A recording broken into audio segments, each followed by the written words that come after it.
Have you ever sat in the quiet of dawn, listening to the world slowly awaken, and wondered, how can I find true peace amidst this endless rush of life?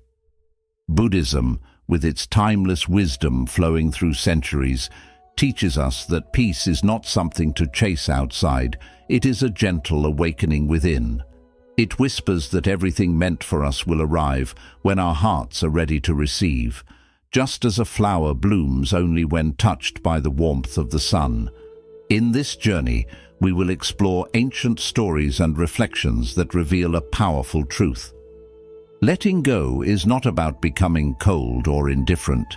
It is about unburdening the heart from clinging, so we can truly embrace the present with openness and calm. Detachment, in its purest form, is freedom, a freedom that allows us to love without fear and to live without the constant ache of wanting life to be something it is not. Today, walk with me on this path of inner discovery. Together, we will uncover how to weave these teachings into our daily lives, to let go of what does not belong to us, to hold lightly what comes, and to live each moment with deep awareness and quiet joy. Lesson 1. Art of Detachment. The liberation of the soul. A monk used to wander who had about him a little bowl of clay. It was not beautiful or costly, but he took care of it, since this was his only item that he used every day to drink the water and to eat rice. One day, when it was out washing in a running brook, the bowl slipped through his fingers and broke upon the rocks beneath. A moment, he just stood there, watching the scraps go in the current. He bowed his head then and smiled.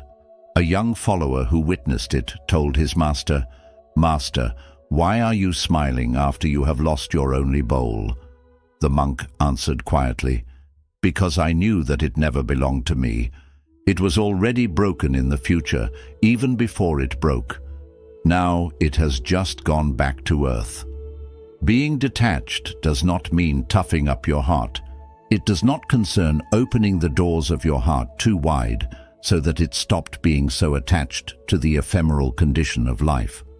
We tend to cling on to so many things and so many people, our roles, our objects, promises, and even people. We hold destinies that have sucked out our souls, relationships that are choking our lives, and dreams that do not fit us anymore. We are afraid to relax, that we will be emptied. However, the truth is that clinging is what tends to make us empty. According to Buddhism, through this attachment, there is suffering. We desire to have permanence whereby that is ever-changing. Attaining to a thing like craving for wind with clenched fists. By holding it tightly, we only give ourselves a hand at it, and it escapes us so that we end up fatigued and frustrated. Picture a fall tree. Its leaves get gold and down to the ground. Nor weeps the tree the loss it undergoes, the silent pledge of spring it trusts to know. Similarly, by letting go, we allow something new to sprout inside us. Consider some of the times you have lost either a thing or a person, and initially the pain was almost intolerable, but gradually you understood that life had made room in it, so that it might receive something better and wiser and truer. The thing is, when looking at the time of loss, we are too frightened to see the silent gifts that are hidden in the change. Detachment does not imply ceasing loving and caring. It implies that you love freely as opposed to lovingly.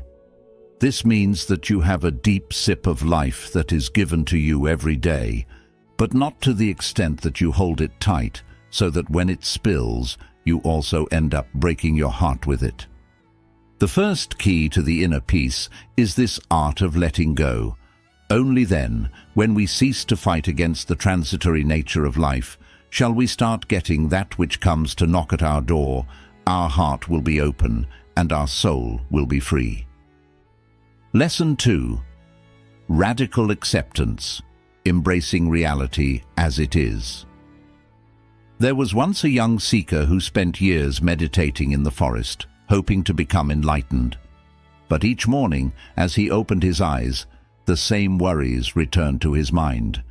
One day, exhausted and angry, he sat before his teacher and said, "Master, no matter how hard I try, life refuses to bend to my will. My thoughts keep coming back. My pains keep returning. I feel defeated." The master simply looked at him with kind eyes and said, "When the river flows, do you try to push it backwards? You suffer because you fight against what is. Life is not here to please your mind. It is here to open your heart. Acceptance is not giving up on your dreams or resigning yourself to pain. It is seeing life with clarity beyond the haze of your expectations and fears. It is about walking through each moment with your eyes wide open without coloring it with stories of how it should be. Why is acceptance so difficult? Because our mind clings to illusions. We believe that if we push harder, fight longer, everything will align with our plans. But life is like the ocean. No wave obeys your commands, yet each carries you somewhere meaningful if you allow it. Imagine standing before a great wave at sea. You could raise your fists and scream at its force, or you could dive beneath it, feeling its power pass overhead before rising calmly on the other side. The wave does not care for your resistance. In the same way, reality remains as it is whether we accept it or not. But acceptance is not passive surrender. It is a warrior's strength in seeing things as they are and then deciding wisely how to act. It is like a skilled gardener.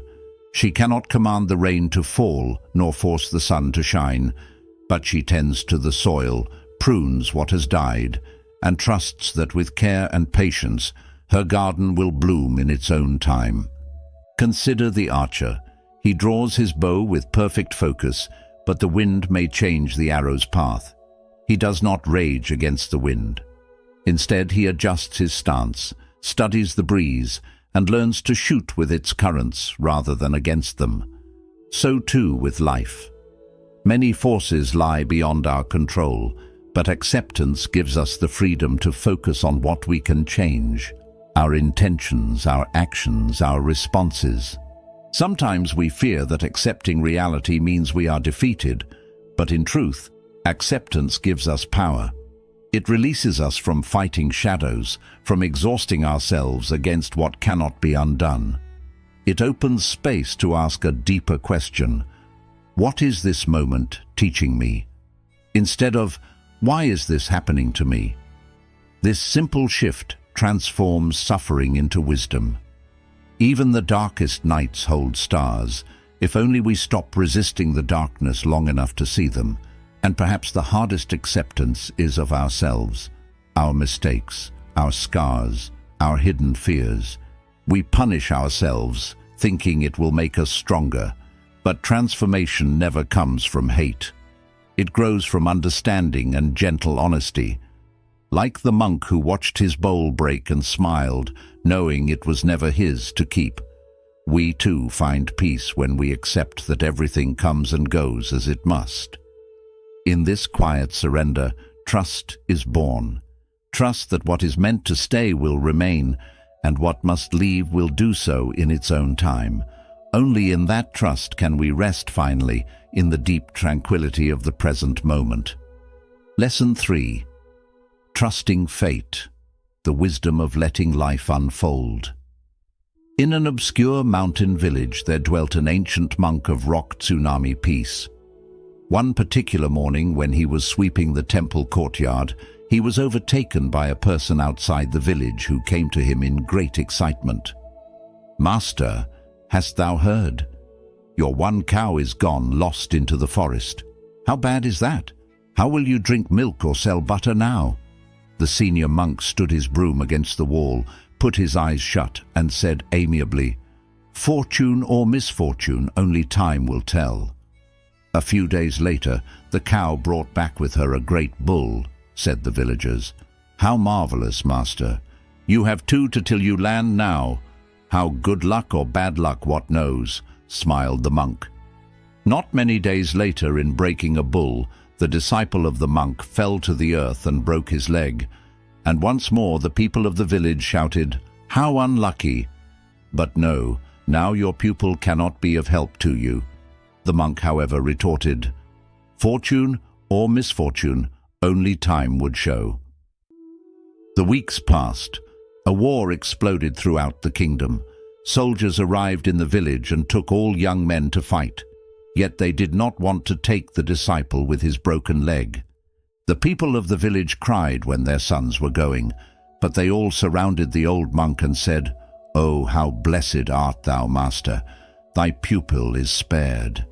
And the monk bowed his head, and with the eyes as calm as the silent dawn, he muttered, "Fortune or misfortune, time shall trow." The lesson here is that the construction of life is immeasurable and incomprehensible way above the narrow ring of judgment in our familiar scope. What seems a curse now might turn out as a concealed blessing to us tomorrow. Consider your personal experience. Maybe you lost your chances of pursuing a career you so much longed to complete, and you came across a career eventually that was actually your calling. It may be that you had a relationship that did not work out. Hence, you had a broken heart. However, the end of that relationship created a gap in your heart that your purest self could flourish. Buddhism teachings remind us that nothing is ever removed from this world without reason. What is going away is what has come to a cycle. What comes has come to a place ready to take it in. However, to observe, we have to learn patience and loyalty, like the moon itself, which awaits every month to be full once again, without worries, without rush. The butterfly and the power. Another story is of a boy when he happened upon a butterfly trying to get out of its cocoon. A desire to relieve her companion of pain having impelled him to remove the covering of the cocoon, he lightly skinned off its layers. The butterfly was easy to re-emerge. Still, the wings were curled and weak. It did not go aloft. The butterfly struggled against the cocoon, which the boy did not know was what caused the fluid to fill in the wings, and the butterfly was enabled to open and lift it to the sky. And how frequently do we also grow weary at waiting in life? We attempt to open the doors that are not ours to enter into yet. There are questions we want to be answered even before they have ripened in us.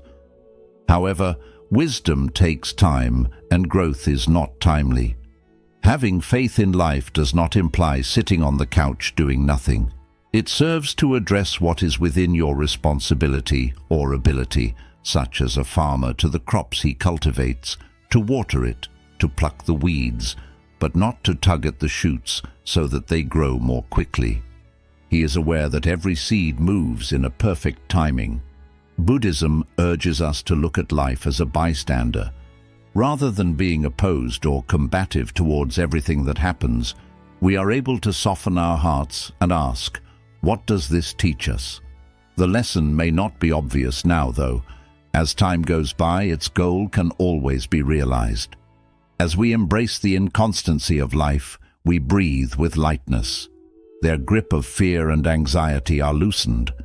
We start enjoying the present, that though what is to happen to us may come, we will surely get what we are destined to get, and what will not happen to us will simply fall away like the leaves of autumn. Lesson 4.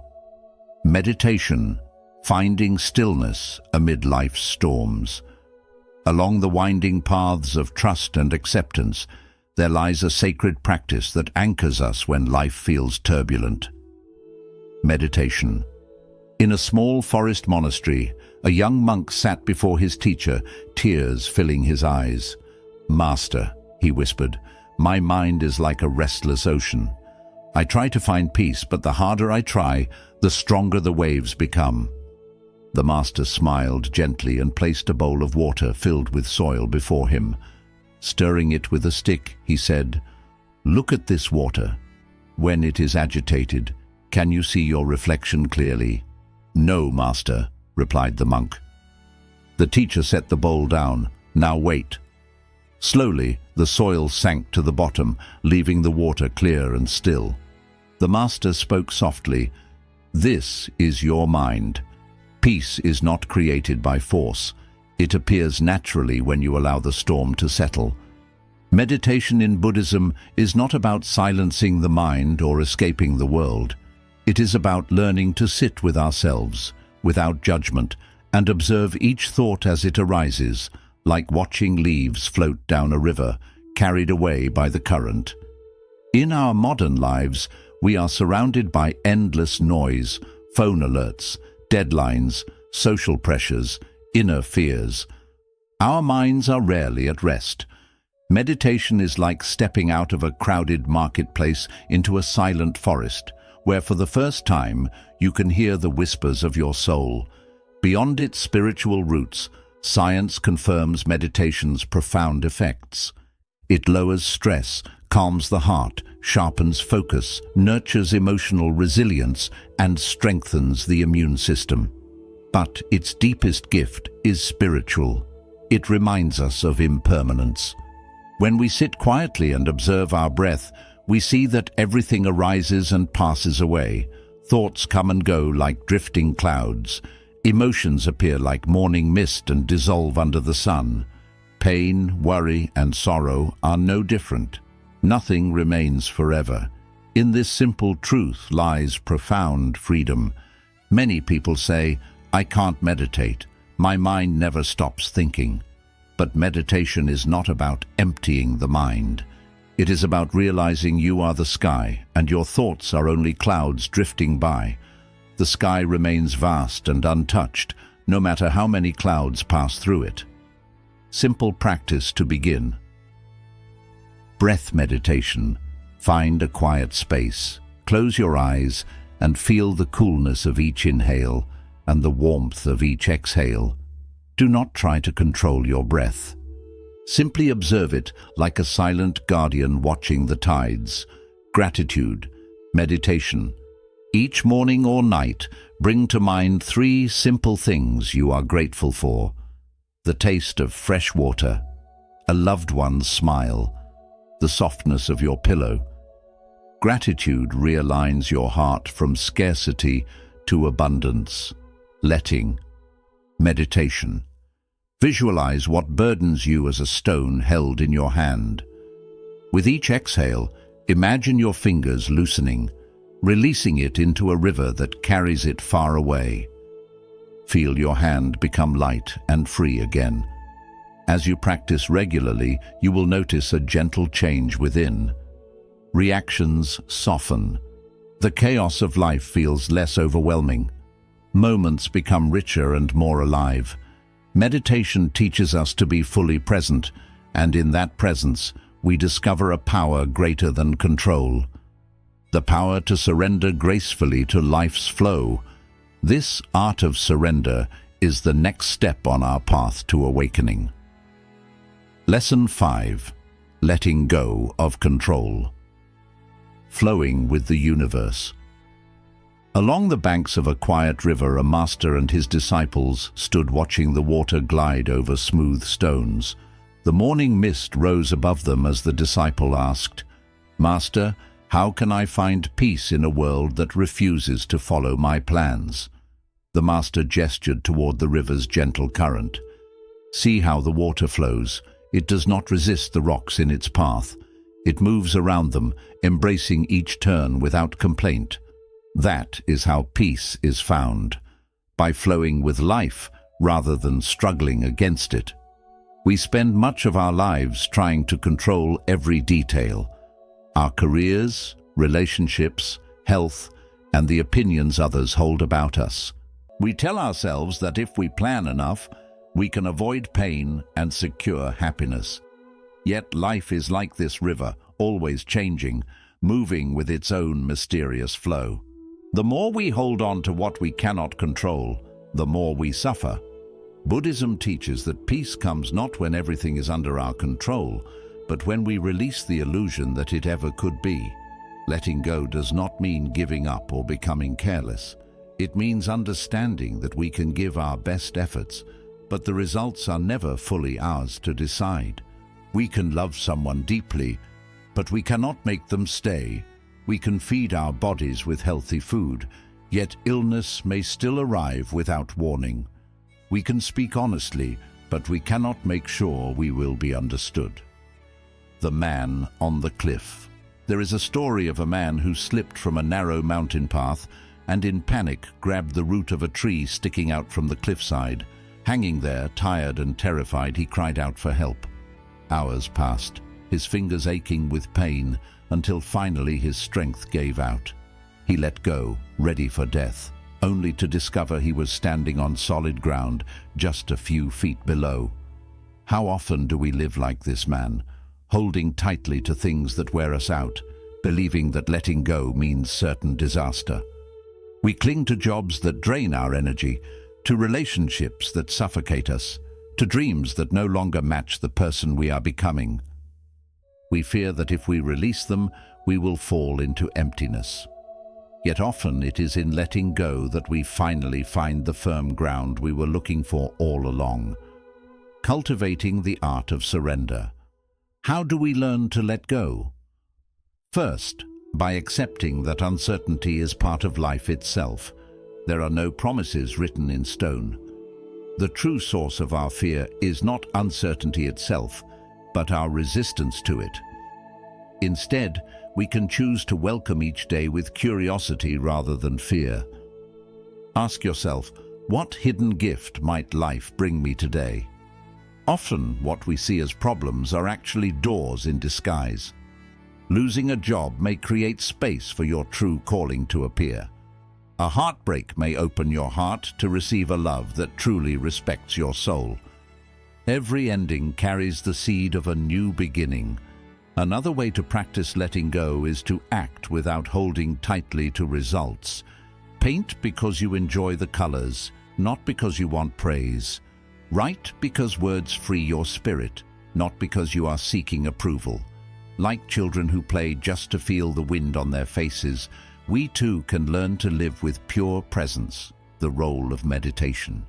Meditation is a powerful support on this path.